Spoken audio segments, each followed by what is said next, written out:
بسم اللہ الرحمن الرحیم۔ السلام علیکم ناظرین، ویلکم ٹو مہر وائس یوٹیوب چینل۔ دوستو، آج کی اس ویڈیو میں ہم آپ کو بتانے جا رہے ہیں روح نکلنے کی حقیقت کے بارے میں کہ جب انسان مرنے لگتا ہے تو روح کیسے اور کتنی تکلیف سے نکلتی ہے۔ یہ سب جاننے کے لیے اس ویڈیو کو اینڈ تک لازمی دیکھیے گا۔ دوستو، جب روح نکلتی ہے تو انسان کا منہ کھل جاتا ہے، ہونٹ کسی بھی قیمت پر آپس میں چپکے ہوئے نہیں رہ سکتے۔ روح پیر کو کھینچتی ہوئی اوپر کی طرف آتی ہے۔ جب دل اور پھیپھڑوں تک روح کھینچ لی جاتی ہے اور انسان کی سانس ایک ہی طرف یعنی باہر ہی چلنے لگتی ہے، یہ وہ وقت ہے جب چند لمحوں میں انسان شیطان اور فرشتوں کو دنیا میں اپنے سامنے دیکھتا ہے۔ ایک طرف ابلیس اس کے کان میں مشورے دیتا ہے تو دوسری طرف اس کی زبان اس کے عمل کے مطابق کچھ الفاظ ادا کرنا چاہتی ہے۔ اگر انسان نیک ہو تو اس کا دماغ اس کی زبان کو کلمہ شہادت کی ہدایت دیتا ہے۔ اگر انسان کافر اور دنیا پرست ہو تو اس کا دماغ کنفیوژن اور ایک عجیب ہیبت کا شکار ہو کر شیطان کے مشورے کی پیروی کرتا ہے اور بہت ہی مشکل سے کچھ الفاظ زبان سے ادا کرنے کی بھرپور کوشش کرتا ہے۔ یہ سب اتنی تیزی سے ہوتا ہے کہ دماغ کو دنیا کی فضول باتوں کو سوچنے کا موقع ہی نہیں ملتا۔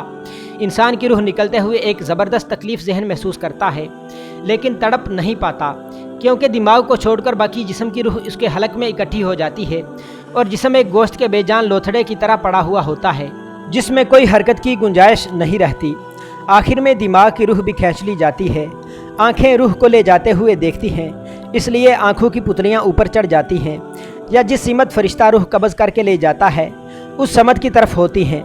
اس کے بعد انسان کی زندگی کا سفر شروع ہوتا ہے، جس میں روح تکلیفوں کے تہ خانوں سے لے کر آرام کے محلات کی آہٹ محسوس کرنے لگتی ہے، جیسا کہ اس سے وعدہ کیا گیا ہے۔ جو دنیا سے گیا واپس کبھی نہیں لوٹا، صرف اس کے لیے کیونکہ اس کی روح عالم برزخ کا انتظار کر رہی ہوتی ہے، جس میں اس کا ٹھکانہ دے دیا جائے گا۔ اس دنیا میں محسوس ہونے والی طویل مدت ان روحوں کے لیے چند سیکنڈ سے زیادہ نہیں ہوگی، یہاں تک کہ اگر کوئی آج سے کروڑوں سال پہلے کیوں نہ مر چکا ہو، مومن کی روح اس طرح کھینچ لی جاتی ہے جیسے آٹے سے بال نکالا جاتا ہے۔